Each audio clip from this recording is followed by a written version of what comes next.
Republican Congresswoman Marjorie Taylor Greene is ruling out a campaign against Democrat Senator Jon Ossoff.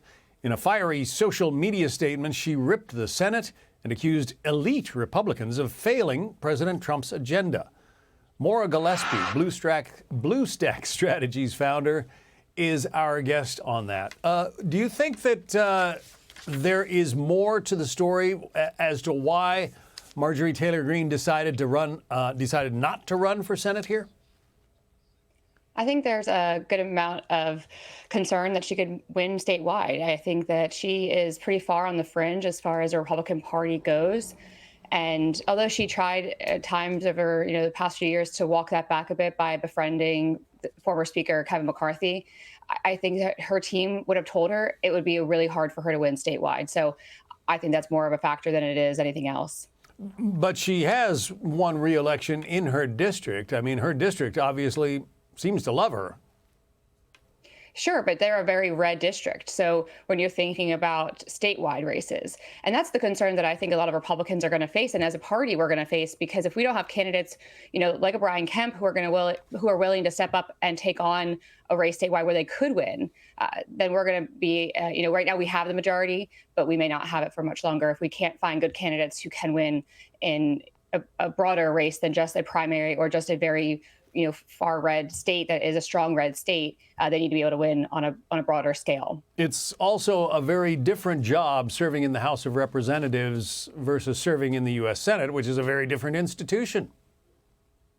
Entirely. And I think I've seen a few quotes from Marjorie Taylor Greene, the Congresswoman, in her frustrations about how the Senate operates, as she put it in her statement when she announced that she wasn't going to be running against Ossoff. And I think that speaks to so much of what her frustration is, and so many on the fringe, which is a concern to me, though, because the Constitution and the founders developed our system of government for a reason this way, that there are 60 vote thresholds in the Senate because they wanted members of Congress to work across the aisle to get things done. Now, yes, Republicans have the majority, and so we have the momentum to be able to do more of what we are looking to accomplish, but you still have to be willing to negotiate with your colleagues across the aisle.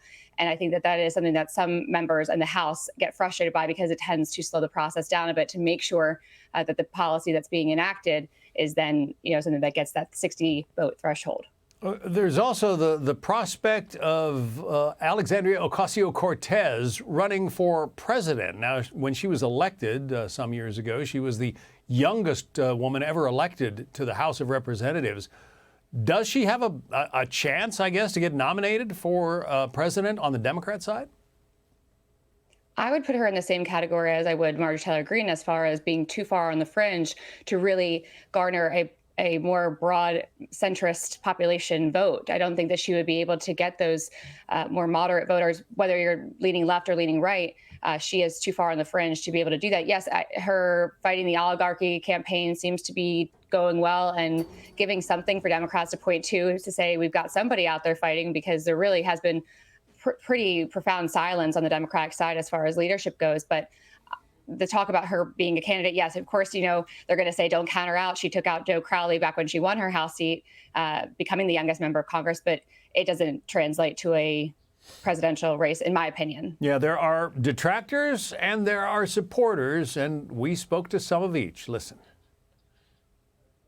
Honored to be able to vote for Congresswoman Ocasio-Cortez for president. Don't underestimate AOC. I wouldn't dislike seeing her as a candidate for president. I don't know. Sorry, she's too young in the game for it, I think.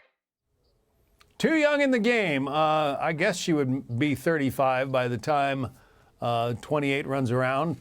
So that would be old enough to run. The question is the experience level and the judgment, I guess.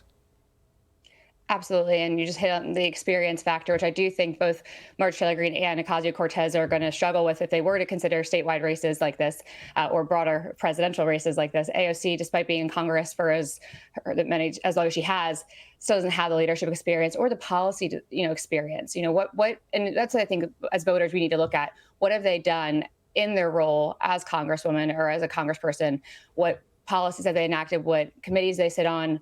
And aside from doing, TikTok videos or social media posts from her apartment in D.C., pushing more so about what are the policies and what impact are they trying to make, because you can't just simply have a anti-message, and what I think Republicans are going to see that they come up against in these next races, whether it's Virginia and New Jersey governor races or looking ahead to 2026, is, if the Democrats only have anti-Trump or anti-Trump and Elon, which is this, oligarchy tour, then voters are going to say, well, what are you for? What are we looking to vote for you for? And that is going to be a question they need to come up with an answer to.